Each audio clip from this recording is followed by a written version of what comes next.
الحالات التي لا يکرہ فیہا الصوم، وہ امور جن سے روزہ مکروہ نہیں ہوتا. بھول چوک سے کھا پی لینا روزے کو توڑتا ہے نہ مکروہ کرتا ہے. عن ابی ہریرہ ان النبی صلی اللہ علیہ وسلم قال اذا نسی فاکل وشرب فلیتم صومہ فانما اطعمہ اللہ وسقاہ. رواہ البخاری. حضرت ابو ہریرہ رضی اللہ عنہ نبی اکرم صلی اللہ علیہ وسلم سے روایت کرتے ہیں کہ نبی اکرم صلی اللہ علیہ وسلم نے فرمایا جب کوئی بھول کر کھا پی لے تو اپنا روزہ پورا کرے کیونکہ اسے اللہ نے کھلایا پلایا ہے. اسے بخاری نے روایت کیا. یعنی اب کوئی یہ نہ سوچے کہ اچھا کھا تو چکے ہیں تو اور ہی کھا لیں، نہیں، جان کے کھانے سے پھر ٹوٹ جائے گا روزہ. مسواک کرنے سے روزہ مکروہ نہیں ہوتا.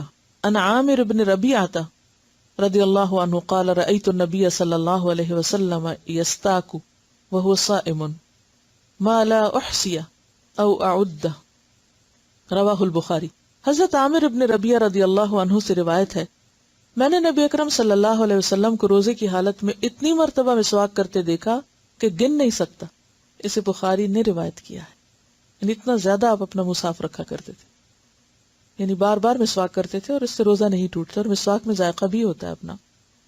گرمی کی شدت سے روزہ دار سر میں پانی بہا سکتا ہے، اس سے روزہ مکروہ نہیں ہوتا.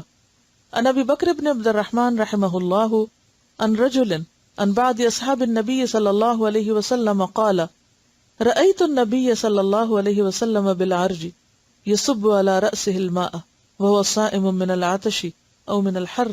رواہ ابو داود.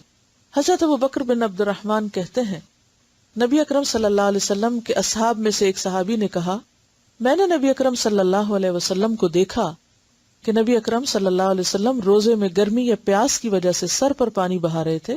اسے ابو داؤد نے روایت کیا ہے. یعنی اگر سکن کے ذریعے کچھ پانی اندر چلا جاتا ہے تو اس سے روزہ مکروہ نہیں ہوتا ایز لانگ ایز کہ آپ کے حلق سے نیچے کچھ نہ اترے. روزے کی حالت میں مزی خارج ہو یا احتلام ہو جائے تو روزہ ٹوٹتا ہے نہ مکروہ ہوتا ہے، یعنی اس سے روزہ نہ ٹوٹتا ہے نہ مکروہ ہوتا ہے. قال ابن عباس و اکرمہ رضی اللہ عنہم الصوم مما دخل ولیس مما خرج. رواہ البخاری. حضرت عبداللہ بن عباس اور اکرمہ فرماتے ہیں روزہ کسی چیز کے جسم میں داخل ہونے سے ٹوٹتا ہے، جسم سے خارج ہونے سے نہیں ٹوٹتا. ٹھیک ہے، یعنی جیسے ماں بچے کو دودھ پلاتی ہے یا انسان واش روم جاتا ہے یا پھر جسم سے کوئی اور مادہ نکل آتا ہے تو اس سے روزہ نہیں ٹوٹتا. سر میں تیل لگانے، کنگھی کرنے یا آنکھوں میں سرما لگانے سے روزہ مکروہ نہیں ہوتا.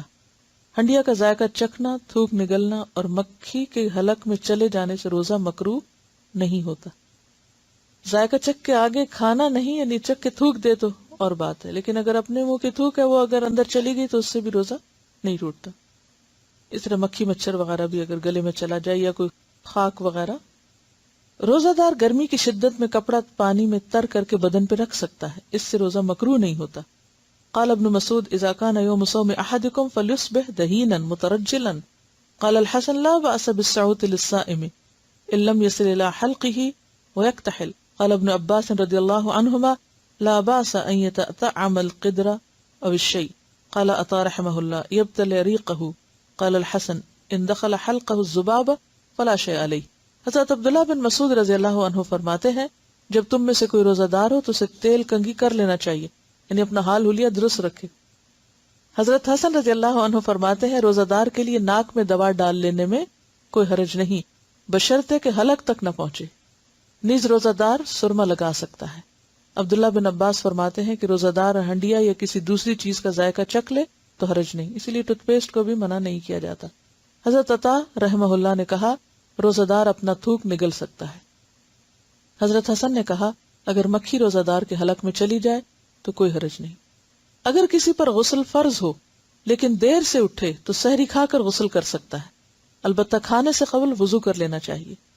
عن ابی بکر بن عبد الرحمن رحمہ اللہ قال كنت انا وابی فذهبت معه حتى دخلنا على عائشة رضی اللہ عنها قالت اشهد على رسول اللہ صلی اللہ علیہ وسلم ان كان ليصبح جنبا من جماع غیر احتلام ثم يصومه ثم دخلنا على ام سلمہ رضی اللہ عنہا فقالت مثل ذلك. رواہ البخاری. حضرت ابو بکر بن عبد الرحمن رحمہ اللہ سے روایت ہے کہ میں اور میرے والد حضرت عائشہ کے پاس آئے. حضرت عائشہ نے بیان کیا میں گواہی دیتی ہوں کہ رسول اللہ صلی اللہ علیہ وسلم احتلام کے سبب سے نہیں بلکہ جماع کے سبب سے حالت جنابت میں صبح کرتے، غسل کیے بغیر روزہ رکھتے، بعد میں فجر سے پہلے غسل فرما لیتے۔ پھر ہم دونوں حضرت ام سلمہ کے پاس آئے اور انہوں نے بھی یہی بات کہی۔ اسے بخاری نے روایت کیا ہے۔ عن عائشہ رضی اللہ عنہا قالت کان رسول اللہ صلی اللہ علیہ وسلم اذا کان جنبا فاراد ان یأکل او ینام توضأ وضوءه للصلاة، رواہ مسلم۔ حضرت عائشہ فرماتی ہیں کہ رسول اللہ صلی اللہ علیہ وسلم حالت جنابت میں کھانا یا سونا چاہتے تو پہلے نماز کی طرح کا وضو فرما لیتے۔ اسے مسلم نے روایت کیا۔ یعنی اس سے پتہ چلتا ہے کہ دین میں ایک سہولت ہے، رخصت ہے کہ اگر غسل میں تھوڑی دیر ہو جائے تو اس سے پہلے انسان وضو کر کے ضروری کام کاج کر سکتا ہے۔ روزے کی حالت میں بیوی کا بوسہ لینا جائز ہے بشرطے کہ جذبات پہ قابو ہو۔ حضرت عمر رضی اللہ تعالیٰ عنہ سے روایت ہے کہ ایک روز میرا جی چاہا اور میں نے روزے کی حالت میں اپنی بیوی کا بوسہ لے لیا۔ میں نے نبی اکرم صلی اللہ علیہ وسلم کی خدمت میں عرض کیا، آج میں نے بڑا غلط کام کیا ہے، روزے کی حالت میں بوسہ لے لیا۔ رسول اللہ صلی اللہ علیہ وسلم نے فرمایا، اچھا بتاؤ اگر تم روزے کی حالت میں کلی کر لو تو پھر؟ میں نے عرض کیا، کلی میں کیا حرج ہے؟ نبی کریم صلی اللہ علیہ وسلم نے فرمایا، پھر کس چیز میں حرج ہے؟ یعنی بوسہ لینے میں کوئی حرج نہیں۔ اسے احمد اور ابو داؤد نے روایت کیا ہے۔ روزے میں پچنے لگوانا جائز ہے۔ پچنا کیا ہوتا ہے؟ کپنگ، جسم میں سوراخ کر کے چھید کے اس میں سے خون نکالتے ہیں، کپس کو الٹا کر کے، وہ باقاعدہ ایک طریقہ علاج ہے۔ یا پھر ایک جونک ہوتی ہے تو وہ جونک کو مخصوص پوائنٹس پر لگا دیتے ہیں اور وہ وہاں سے خون سک کرتی ہے اور وہ خون سے بھر جاتی ہے بعض اوقات۔ اسی لیے بعض اوقات لوگ کہتے ہیں نا بلڈ لینا ہے یا دینا ہے، تو وہ روزے کی حالت میں لے سکتے ہیں۔ ڈائبٹیز کے مریض شوگر بھی چیک کر سکتے ہیں۔ پچنا لگوانا، دیکھیں سینگ سے بھی بعض اوقات وہ کرتے تھے پہلے زمانے میں نا، اب تو بہت نئے نئے طریقے آ چکے ہیں، اس کے مشینیں ہیں باقاعدہ، اور باقاعدہ ایک طریقہ علاج ہے۔ میں نے خود کئی دفعہ کروایا یہ علاج، وہ بہت ہی مفید ہے۔ جسم میں درد وغیرہ کئی قسم کے امراض کا علاج ہوتا ہے اس سے۔